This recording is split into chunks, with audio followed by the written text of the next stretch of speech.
Hello, I'm Elizabeth McGee, co-director of Faith in Action series. I've been doing the layout and design of the book since its beginning. Quentin and I were both teachers before we became missionaries. So I would like to share with you some of the educational design that we have built into our books. I'm going to share with you out of the book of Romans. Let's look at the book. First of all, I would like to tell you about the cover description at the beginning of the book.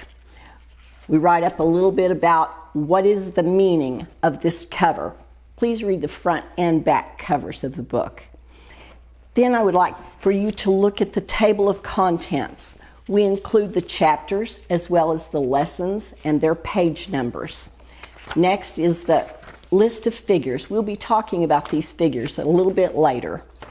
Go over to About This Book. Please read this with each book. The first few items are standard, but toward the end, we have specific course goals and course descriptions of the book. As you go to each chapter, you will find a chapter opener.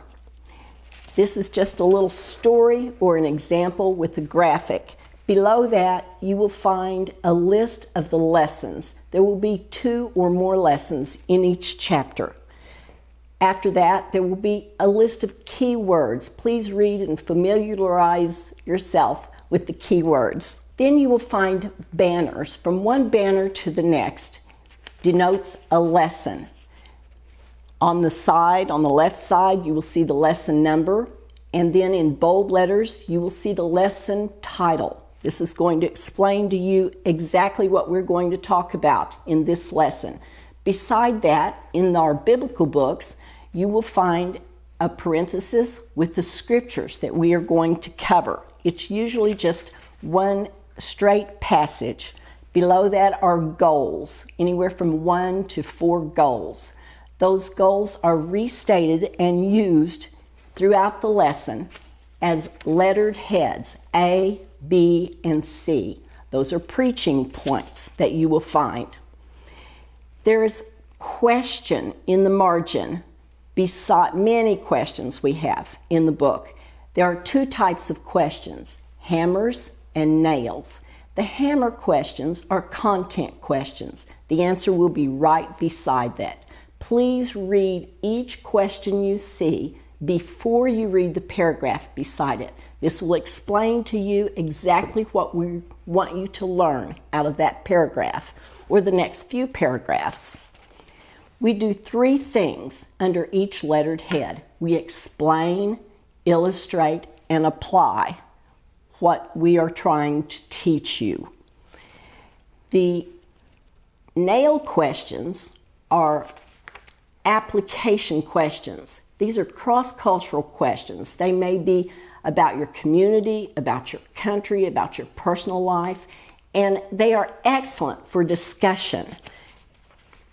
You will find little candles in the margin. Those candles are illustrations, shed a little light on the subject. You might find the graphic of a little man. We call him sabio. Sabio is a Spanish word which means a wise man. Those will be pithy little sayings that will help you. You will like them for your preaching. At the end of each chapter, there will be a multiple choice test. That's a really good thing, but below that are essay questions. These are excellent for finding out if you really got what was in the chapter. My husband Quentin likes to say, it's not if you got the point, it's if the point got you. Did it really go into your heart and into your life? We have a lot of graphics throughout the book. These come in the form of tables or charts. Please don't skip over those. There are excellent teachings in those. You read the scripture reference, you read what's written or fill in the blank. Do those tables and charts and you will really have studied to show yourself approved. Other graphics include illustrations, graphical type illustrations, or photos, and study those.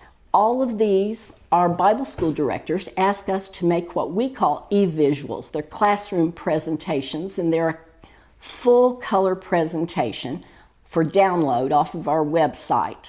These are chapter by chapter, and each figure is numbered straight through the chapter. You'll find that a very valuable tool if you are teaching. At the end of the book, you will find the definitions that you have found that were a little asterisk throughout the book. These are if you need to go and quickly find the meaning of a word, and on the right side it will tell you which chapter it was used in. After that is a scripture list. This is kind of like your own little concordance. If you have our set on the shelf, you're preaching or studying through a passage of scripture, you can go and pull off that book or all of the books, go to the scripture list, find what page we talked about that scripture and how we explained it or used it.